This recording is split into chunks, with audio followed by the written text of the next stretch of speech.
के एक अहम जिम्मेदार जो पिछले दिनों एक्सीडेंट के अंदर उनका और उनके बच्चे का इंतकाल हुआ, मैं पार्टी की तरफ से, मेरी तरफ से, तमाम जिम्मेदारान की तरफ से अल्लाह ताला से दुआ करता हूं कि अल्लाह ताला उनको जन्नतुल फिरदौस में आला से आला मुकाम अता फरमाए। दोस्तों और साथियों, आज मुझसे पहले तमाम मुकर्रिर ने अपनी अपनी बातों को रखा और ये मीटिंग असेंबली के इलेक्शन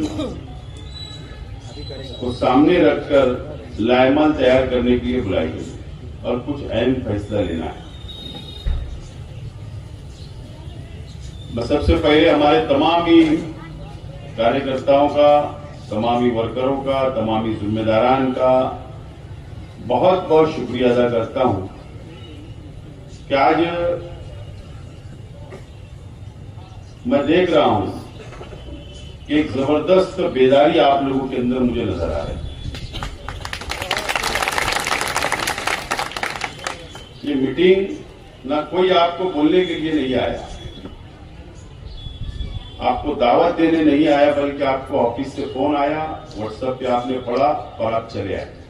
ये बेदारी नजर आ रही है जो मजमा यहाँ पर है, अंदर भी है, बाहर भी है। मैं आपको बहुत बहुत मुबारकबाद देता हूं। अगर ये बेदारी, अगर आप लोग असेंबली इलेक्शन तक बरकरार रखेंगे, पेटी बंद होने तक,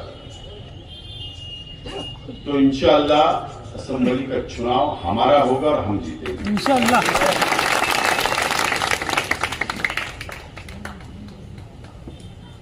मुझे उम्मीद है कि आप लोग पेटी बंद होने तक बिल्कुल खामोश नहीं बैठेंगे। मुझे यहां बहुत ज्यादा भाषण नहीं करना है, लेकिन तमाम ही वोटरों से, तमाम ही कार्यकर्ताओं से, जिम्मेदारान से मैं अपील करता हूं कि ये हमारा अपना शहर 3 लाख से ज्यादा वोटों का हमारा अपना हल्का है और हमारा शहर 7 लाख से ज्यादा आबादी वाला शहर हमारा हो चुका है। मीडिया के तमाम ही साथी है, मैं उनको आज ही दावत दे रहा हूं कि 25 अगस्त को ये शहर को किसके पास गिरोह रखा है, गिरोह, ये शहर को कोई और चला रहा है, तो 25 तारीख को एक बड़ा स्क्रीन लगाकर शहर के तमाम ही मसलक के, तमाम ही हमारे तालीम याफ्ता, तमाम ही बुनकर, तमाम ही टीचर्स, तमाम ही शहर के मजदूर और तमाम ही शहर की आवाम के सामने बड़ा स्क्रीन लगाकर बताऊंगा कि ये शहर 2 सालों से कौन चला रहा है और किसने किसको गिरोह रखा है। ये मैं आज आपको बता रहा हूं, आज ही दावत दे रहा हूं। और इस शहर को भी मानना पड़ेगा, यहाँ के मीडिया को भी मानना पड़ेगा और यहाँ के शहर के तमाम हिंदू मुसलमानों को मानना पड़ेगा कि शहर किसके हाथ में गिरोह है और कौन चला रहा है।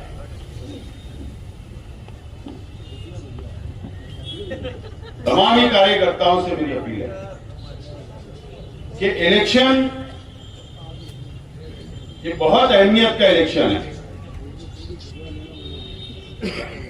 और ये इलेक्शन में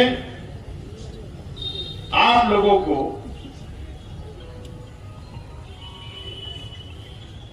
शोर मचाकर, रास्ते के ऊपर आकर, जलसा और जुलूस के अंदर आकर आप लोगों को इलेक्शन नहीं लड़ना है।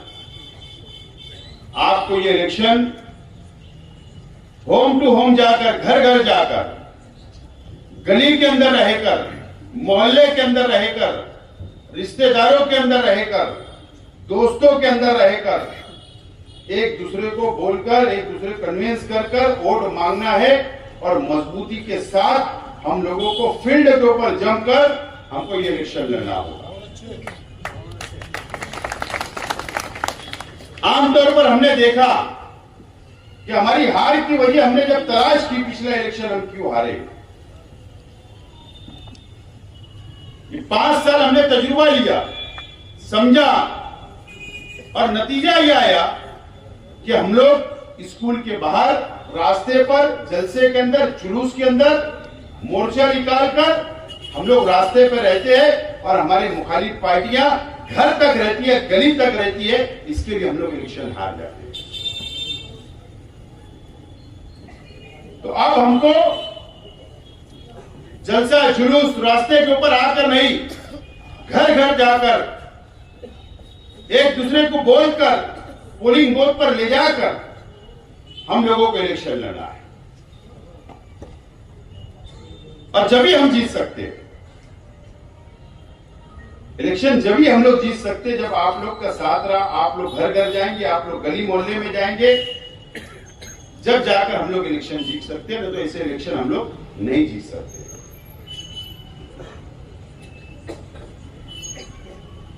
सोशल मीडिया हमारा कमजोर जरूर है, लेकिन आने वाले चंद दिनों के अंदर इंशाअल्लाह हमारा सोशल मीडिया मालेगांव शहर के अंदर सबसे बड़ा सोशल मीडिया होगा और सबसे पावरफुल सोशल मीडिया आपको नजर आएगा, शहर को नजर आएगा। आज भी मैं मानता हूं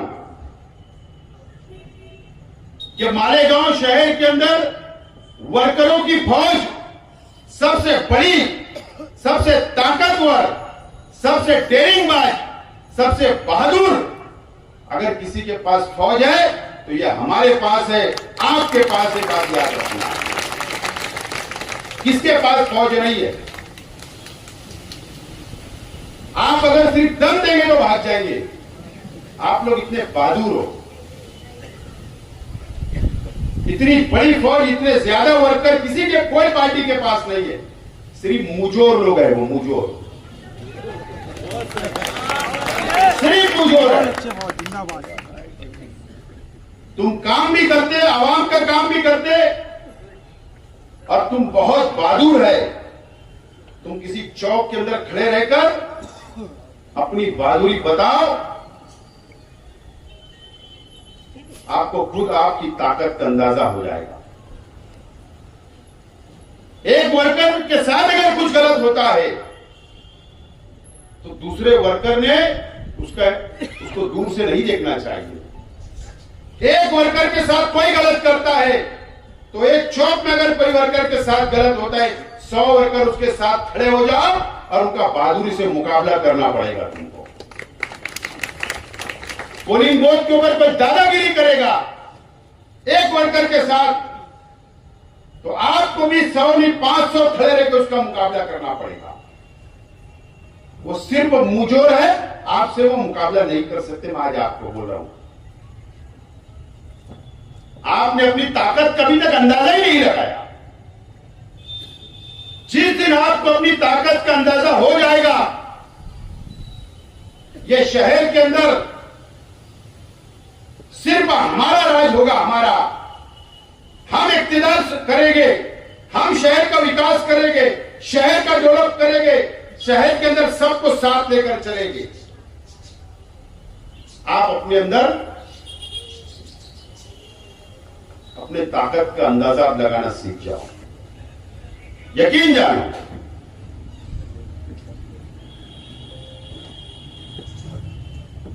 शहर के एमएलए ने कोई काम नहीं किया,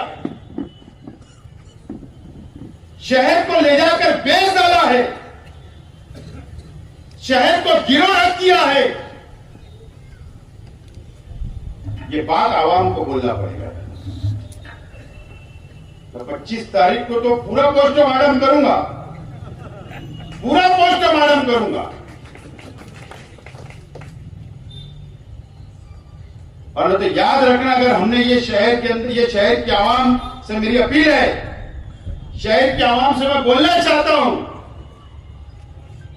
कि अगर इस मर्तबा शहर ने कोई गलती कर ली तो आने वाली नस्ल ये शहर की आवाम को कभी माफ नहीं करेगी। हमारी नस्ल, ये हमारा शहर पूरे हिंदुस्तान में, पूरे महाराष्ट्र में ये एक ऐसा शहर है जहां पर मुस्लिम मेयर होता है हमेशा आजादी के बाद से, स्टैंडिंग चेयरमैन होता है, सबसे ज्यादा कारपोरेटर होते हैं। यह अलग बात है कि शेख रशीद साहब और हमारी पॉलिसी रही कि हिंदू भाई, गरीब भाई आदि सबको साथ लेकर चलने की, लेकिन आज ये शहर जिस मोड़ पर खड़ा है, जिस जगह खड़ा है, आने वाली नस्ल कभी माफ नहीं करेगी। अगर एक जाहिल, एक सियासी आदमी अगर बीजेपी को वोट दे देगा तो उसका बायकॉट, समाजी बायकॉट होगा। ये शहर इतना बेदार शहर है, लेकिन एक काली वोट दे देता है बीजेपी को एमएलसी चुनाव में, राज्यसभा में, ये शहर खामोश है, देख रहा है। ये बहुत ताज्जुब की बात है, बहुत अफसोस की बात है। नीतीश राणे मालेगांव के किले के ऊपर आ जाता है, वहां से ऐलान करता है कि यहां की बस्ती उखाड़ दूंगा, इस शहर को बर्बाद कर दूंगा। लैंड जात के नाम पर असेंबली के अंदर बोलता है और यहां का एमएलए खामोश रहा। असेंबली का इजलास 12 जुलाई को खत्म हुआ, एक लफ्ज ये शहर के एमएलए ने नहीं बोला। इतना डरपोक ये शहर को बना दिया गया, इतना डरपोक एमएलए शहर को मिला, उसके बाद ये शहर खामोशी से देख रहा है। बहुत ताज्जुब है, बहुत ताज्जुब है। एक वजीर 40 गांव फाटे के ऊपर कुरैश जमात के लोग, जो उनका धंधा व्यापार है, वो जानवर लाते और एक वजीर रोक लेता है। हमारे शहर का एमएलए खामोश है। इतना बुज़दिल ये शहर को बना दिया गया, इतना बुज़दिल एमएलए है, उसके बाद ये शहर खामोश है।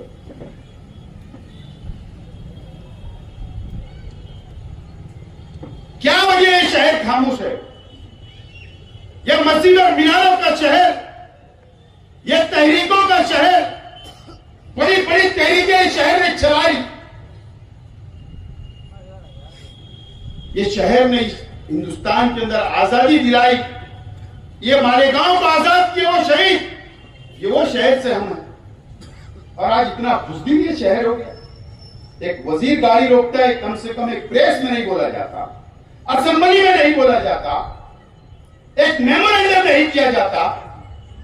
अनेक मॉब लिंचिंग ये शहर के अंदर हो गई, अनेक लोगों को बांध के मारा गया। उसके बाद ये शहर का एमएलए खामोश रहा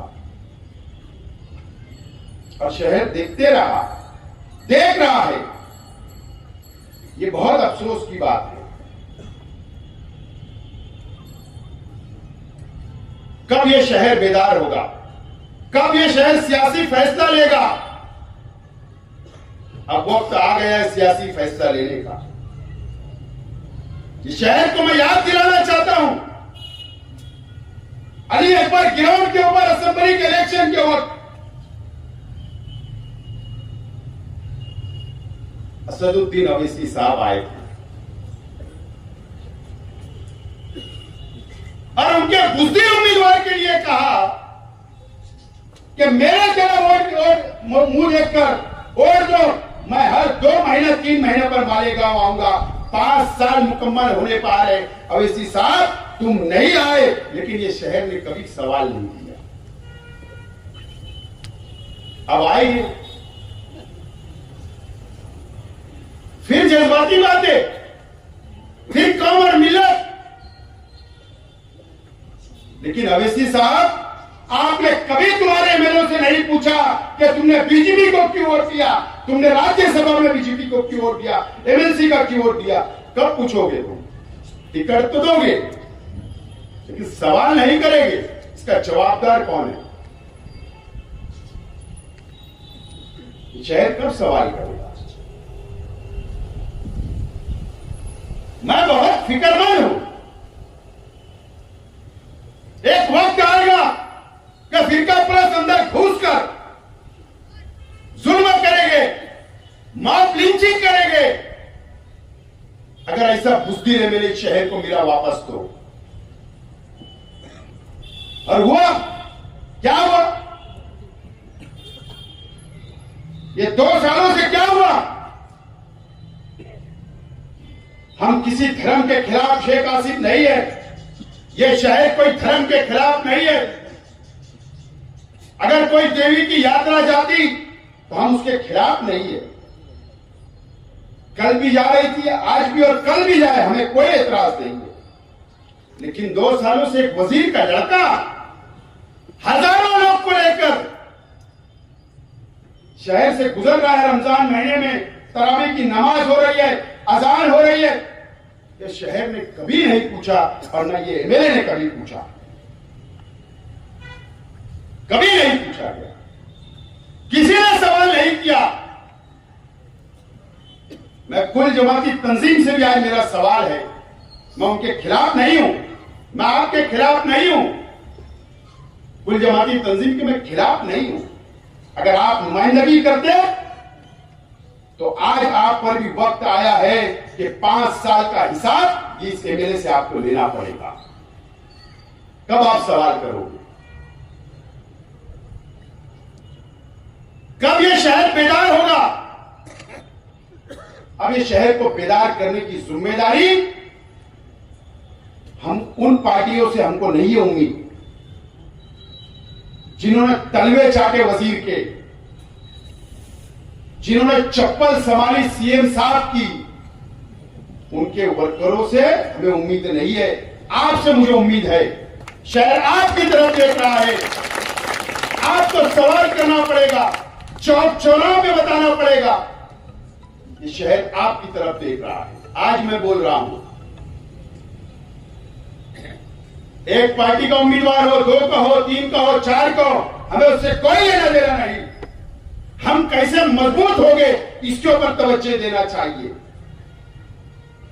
ना हमने कल उनके सारे इलेक्शन लड़ा और ना आज हमें उनके सारे इलेक्शन लड़ना है। हमारे दम पर, हमारी ताकत पर, शहर के आवाम के भरोसे और अल्लाह भरोसे हमको इलेक्शन लड़ना है, किसी के भरोसे या नहीं लड़ना। हो सकता कितनी भी पार्टी इलेक्शन लड़े ना लड़े, इससे पहले भी मैं बोला करता था, बहुत तकलीफ होती। डायमंड लॉन्ड्स में कहा गया पानी की टाकी बीएमसी है, लेकिन वो लीकेज खत्म नहीं हुआ। आज 4 बजे वो लीकेज पूरा पैक हो गया। आज 4 बजे। अरे जिनकी जिंदगी चली गई, वर्करी करते हुए किसी की, वो क्या हमारे सामने असेंबली का इलेक्शन नहीं लड़ सकते। कल भी वर्करी, आज भी वर्करी और कल भी वर्करी करेंगे। आज बोल रहा हूं, आज 4 बजे फिनिश। अभी मेरी तकरीर के बाद फिर शुरू में इसको कैसे पता चला? सुबह ही मालूम पड़ गया था, 4 बजे बैठा। क्या बात। इस सौदा 1 CR 2 CR मेयर चेयरमैनशिप जो भी सौदा हुआ होगा अभी बाहर ही आएंगे। ठीक है, कम से कम निहाल अहमद साहब की इज्जत तो ये समाजवादी वाले ने रखी। लड़की तो रख रही, लड़की इज्जत बचा रही है। निहाल अहमद मौलवी मोहम्मद उस्मान साहब जो महाराष्ट्र के अपोजिशन लीडर जो महाराष्ट्र की सरकार में एक वक्त कैबिनेट मंत्री, उनकी तोती बोला करती थी महाराष्ट्र के अंदर। ये हमने भी देखा, सुना।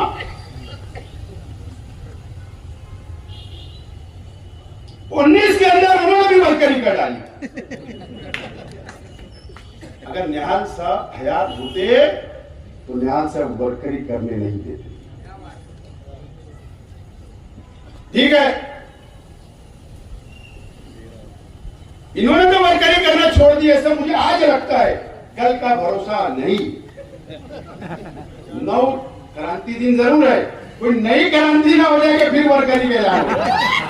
9 अगस्त क्रांति दिन जरूर है, लेकिन कोई नवी क्रांति ना हो जाए कि इनको भी वर्करी करना पड़े।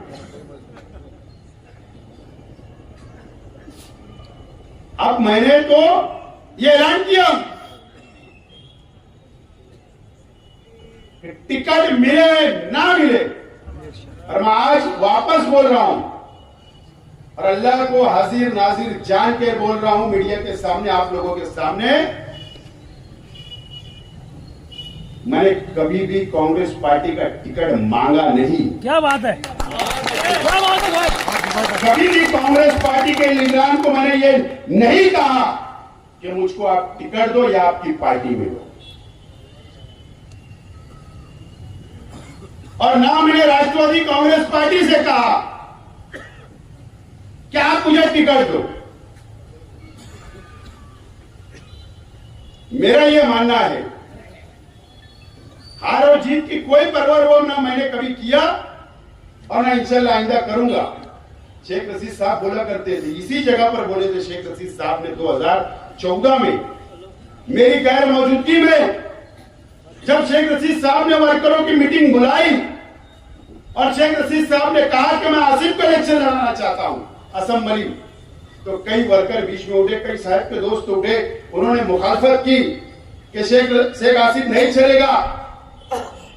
साहब का क्या जुमला था, अबे आज वक्त है, बोले मैं उसको खड़ा करूंगा, इतना ही होगा ना, बोले हार जाएगा, लेकिन आज उसको नहीं खड़ा करूंगा तो कब। और अल्लाह ने मुझको कामयाबी दी और पहली मर्तबा मैं खड़ा हुआ, एमएलए बना। ये शेख रशीद साहब ने सिखा गए हमें, हार और जीत की परवाह नहीं है। और मेरा ये मानना है कि हमारी ताकत जितनी बढ़ा लो, हमारी ताकत जितनी ज्यादा होना चाहिए कि मुंबई से और दिल्ली से चल के टिकट तुम्हारे पास आए।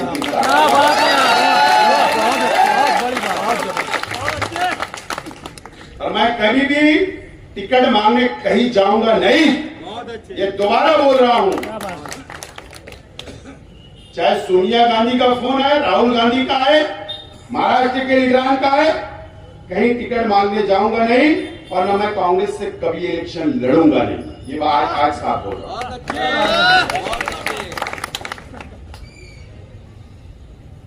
लेकिन मैंने उस वक्त भी कहा था, आज भी बोल रहा हूं कि 90% आज ये जहन में आप बैठा लो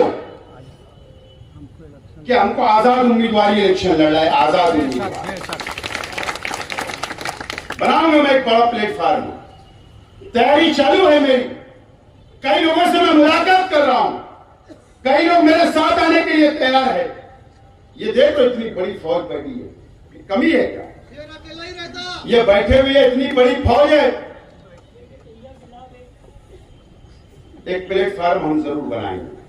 लेकिन 90% ये जहन बना लो कि हमको आजाद उम्मीदवार की हैसियत से चुनाव मैदान में उतरना है और लड़ना है और इंशाअल्लाह जीतना है। ये आपके बदौलत में बोल रहा हूं। क्या कोई कुछ भी बोलता है तो मैंने टिकट मांगा, मैंने टिकट मांगा, मैंने टिकट मांगा, इतना कमजोर ना आप है और ना मैं। कमजोर है नहीं हम, अल्लाह का करम है। आवाम के काम करते, गरीबों के काम करते, एक भीख मांगने वालों का भी काम करते, एक माँ का भी काम करते, एक बहन का भी काम करते, एक बेवा का भी काम करते, एक विधवा का भी काम करते। हम उनकी दुआ है, उनका साथ है, इसलिए मजबूत है।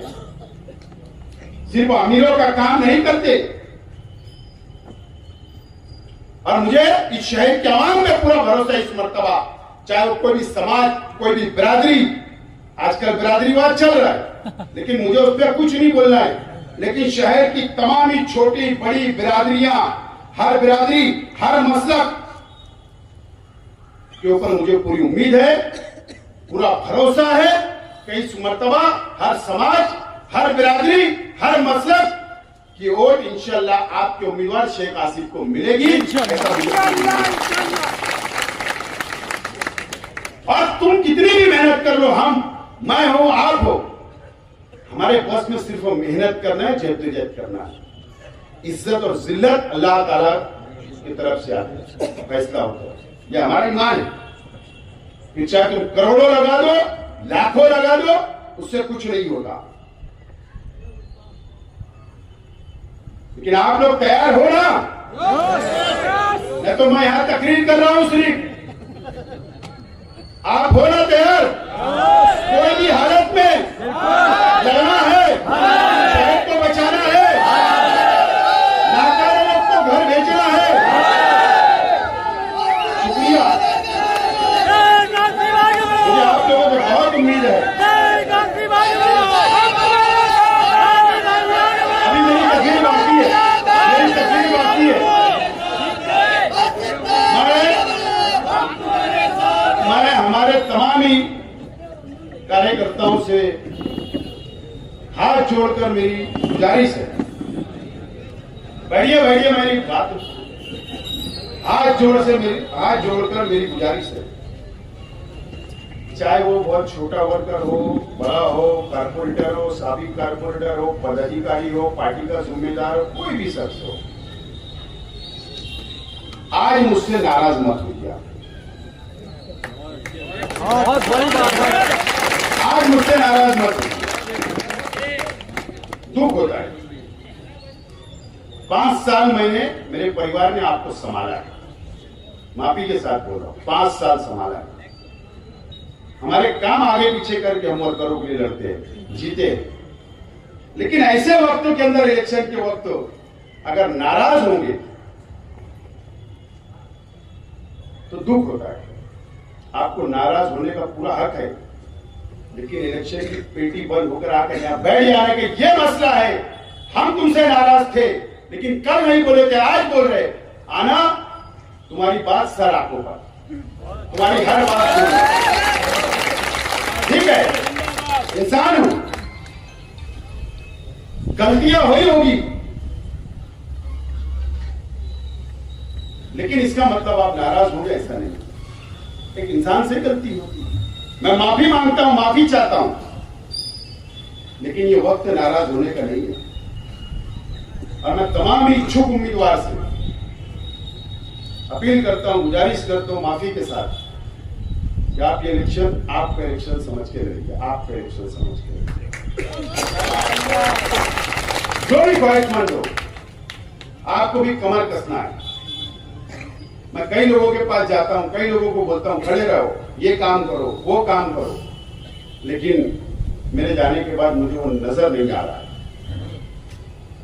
वो काम नजर नहीं आ रहा है। माफी के साथ आप ये इलेक्शन असेंबली आपका इलेक्शन समझ के लड़ो, कल आपका कारपोरेशन मैं मेरा इलेक्शन समझ के लड़ूंगा।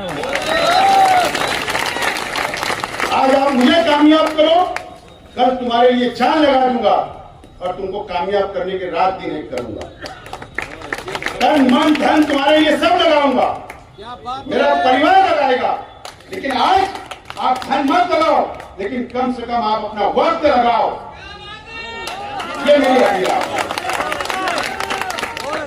लेकिन ये बहुत 2-3 महीने बहुत अहमियत हुई, बहुत कम वक्त बचा है, अक्टूबर में चुनाव होगा, सामने ताकत एक मजहबी शख्स है, कि जज्बाती भी साथ में जुट जाता है, फिर जो पाखंड उनको करना पाखंड भी करते हैं, फिर भैया के लिए बहन और भी मांगती है। एक हो भी गया इस्तेमाल, अभी बोर्ड अलग का 5 साल नहीं लगे, 1 रुपये में बोले आपका मेडिकल फ्री, ये ऑपरेशन फ्री करा देंगे, वो ऑपरेशन। 5 साल पहले से बोर्ड लगाते तो शहर आजमा लेता, 2 महीने में क्या आजमाएगा शहर? बोर्ड लगा के लोगों को बेवकूफ बनाने की मशीन, बेवकूफ बना रहे हो, बेवकूफ समझ रहे हो शहर के आवाम को कि मेरे झांसे में आ जाएंगे। जो तुमने बोर्ड लगाए ना, उसका पोस्टमार्टम ये मानव समाचार के पास है, निकाल लगा। अनु भिड़न नहीं निकाला तो मटेरियल बाहर, इतना बड़ा फ्रॉड था। मैं आप लोगों से बोलना चाहता हूं, यूट्यूब चैनल मेरी बात याद नोट कर लो। मैं जो बात बोलता हूं सच बोलता हूं। इन्होंने शहर के उलमाओं से, मदरसे के अंदर बच्चों को तालीम देने वाले हाफिजों से, इमामों से, पता है आपको, बिजनेस के नाम पर 10-10 हजार रुपया जमा किया, 10-10 हजार रुपया। इतना प्रॉफिट मिलना चाहिए 5 साल के अंदर 10 हजार रुपये का। अगर आप एक गोली बिस्किट की दुकान भी लगाते थे वो, तो कम से कम 5 साल के अंदर 50 हजार रुपया कम से कम कमाते थे। कितना मिला होगा प्रॉफिट? 1 के 40 रुपया, 1 के 40 रुपया, 1 के 40 रुपया तुम्हारा बच्चे का खर्च है जेब का रोजाना का। और उसमें से भी देखो, मेरा जवाब देना, आधे लोग को पैसा अभी भी नहीं दिया गया, 10-10 हजार रुपया उनका ले लिया गया, आज तक उनको हिसाब भी नहीं दिया गया, उनका पूरा पैसा नहीं दिया गया। इसका जवाब कौन देगा? तुम शहर को बेवकूफ समझते हो, तुम आलिमों को भी धोखा दिया, हाफिजों को भी तुमने धोखा दिया। इसका जवाब कौन देगा? इसका जवाब देना पड़ेगा। अब शहर जवाब मांगेगा, हम जवाब मांगेंगे, हमारा एक कार्यकर्ता जवाब मांगेगा, और ये जिम्मेदार अब गली गली घूमेंगे, हिसाब मांगेंगे, जवाब देना पड़ेगा। शहर के आवाम से मैं बोलना चाहता हूं कि मैं आपके पास वोट मांगने के लिए आऊंगा। आपको याद करना होगा मेरे 5 साल एमएलएशिप कि मैंने क्या आपके लिए किया, आपके बच्चों के लिए मैंने क्या किया था।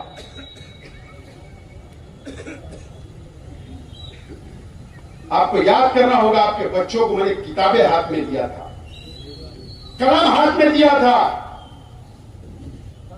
लेकिन मुझे सिला क्या मिला? लेकिन मैं आ रहा हूं दोबारा आपसे वोट मांगने के लिए। अगर ये शहर को बर्बाद होने से बचाना है, हम वो कौम नहीं है जो गुस्सी रहो, हम वो कौम नहीं है कि किसी के सामने झुक जाए, हम वो कौम नहीं है कि किसी की गुलामी करे। मैं आ रहा हूं आपसे वोट मांगने के लिए। आप मुझको एमएलए बनाकर असेंबली के अंदर भेजो। मैं बुनकर भाइयों से भी कहना चाहता हूं, हमने 1,98,000 वोट दिया, यह हमारी जिम्मेदारी थी, हमारी मजबूरी थी कि हमको भाजपा नहीं चाहिए था, ना आपको, ना मुझको, ना मुल्क के कोई मुसलमानों को भाजपा नहीं चाहिए था, और हमने उसको घर बैठाने का काम किया। ये कम से कम हल्के से ये हम मान सकते हैं। मुबारकबाद शहर को, लेकिन शोभा बचाओ या बचाने के लिए शहर नहीं आएगी,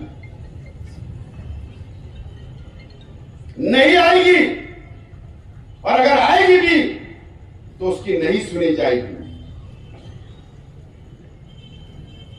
लेकिन मरकज के अंदर भारतीय जनता पार्टी बैठी है, अभी से टोनिंग हो रही है। अभी ने सरकार ने हमको 1,98,000 और भारतीय जनता पार्टी ये शहर को मशहूर कर दिया है। 1,98,000 बोला जा रहा है। अधिकारियों के कुछ टीचर मुझे मिले, जिला परिषद या शिक्षण अधिकारी विभाग में एक मीटिंग थी। एक अधिकारी ने कहा कि आपने 1,98,000 वोट दिया, बोले आपको तो, बोले मैं देखूंगा शहर को, तो दम दे रहा है। तो ये शहर, ये नुमाइंदा ये शहर बचाने के लिए आपको चुन कर देना है। अगर ये शहर को बचाना है, ये शहर का मुस्तकबिल अगर संवारना है, अगर यहां के सनत को बचाना है, यहां के एजुकेशन को बचाना है, यहां के गरीबों को बचाना है, इस शहर को बचाना है, तो आपको मैं साफ तौर पर बोल रहा हूं, मुझको चुन कर दो। अपील कर रहा हूं हाथ जोड़कर। और अगर आपने जिम्मेदारी दी तो मेरी जान भी चली जाएंगी, ये शहर के ऊपर आंच नहीं आने दूंगा इंशाअल्लाह।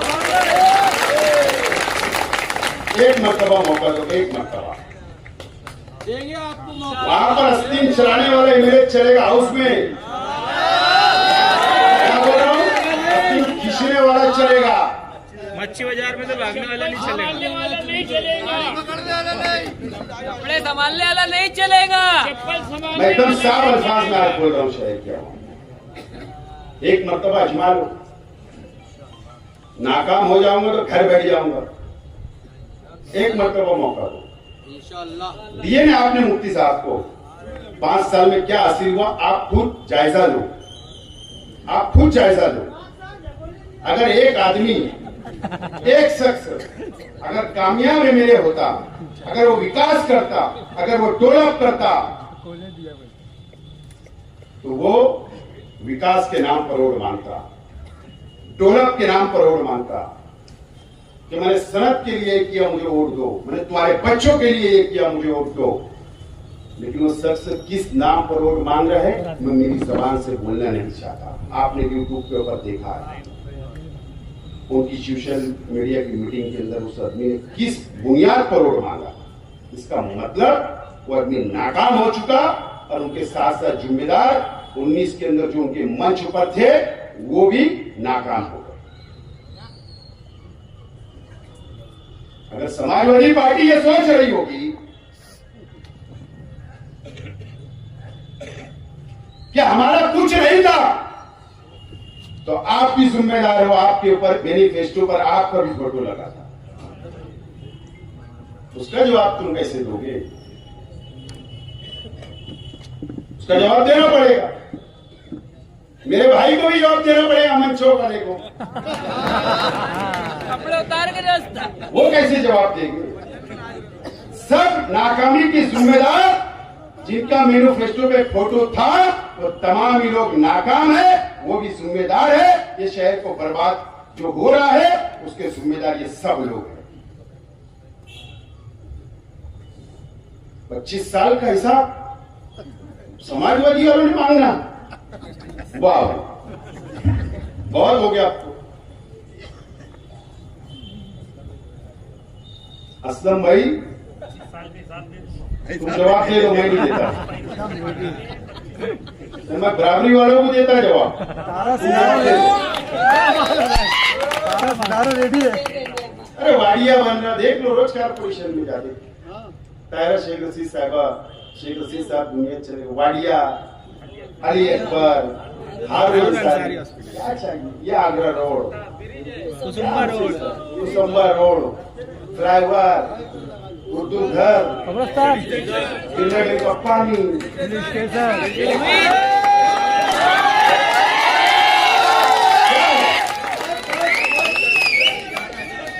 कब्रिस्तान भी है। क्या है मुझे बताओ, मुझसे काम पूछे। साहब फिल्टर प्लान आईडी लोग काम पूछ रहे, आईडी लोग 10 साल के बोले गुरुवार वार्ड में बोले हमने कलम दी, ITI कॉलेज बंद हो गए। गलत हो रहा, सही बात।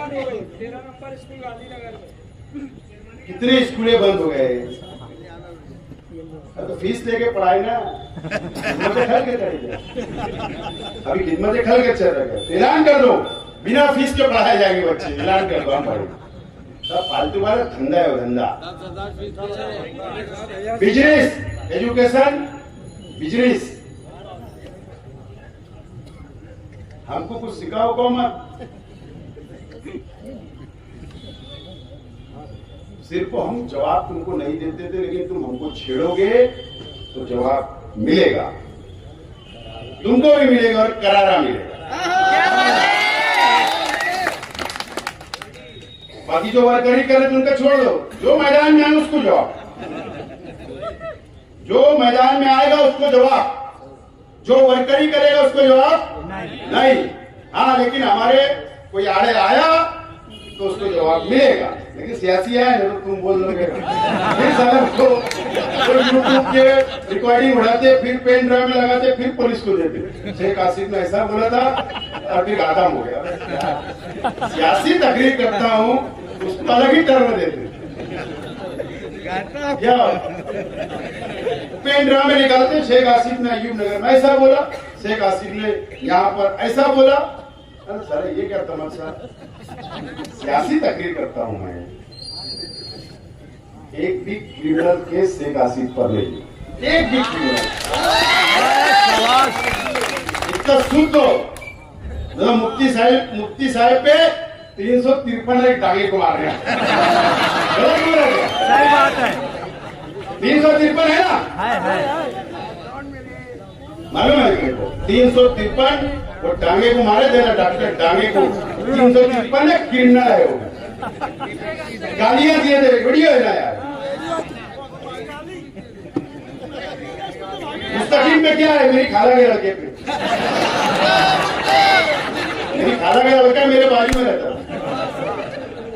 है ना। 12 नंबर का केस, उसने बोला ना सबसे बड़ा गुंडा मैं, मैंने बोला कि कभी गुंडा मैं। सबसे साफ सुथरा कैंडिडेट आप कौन बताओ? सबसे साफ सुथरा कैंडिडेट है। अब कैसा कैंडिडेट चाहिए? ऐसे ही चाहिए, ऐसे ही चाहिए, ऐसे ही चाहिए, हाँ, ऐसे ही चाहिए। ये सबसे साफ सुथरा कैंडिडेट मिल रहा है शहर को। कोई क्रिमिनल रिकॉर्ड नहीं, सिर्फ जलसा 11 तक चलाना, धरना देना, आंदोलन करना, कौम के लिए मुंबई गए तो अटक कर लेना, सब केसेस है, सब कौम के लिए। मेरे लिए कोई केसेस नहीं है, क्रिमिनल नहीं हूं, एकदम साफ सुथरा हूं, मुझसे अच्छा उम्मीदवार शहर में नहीं।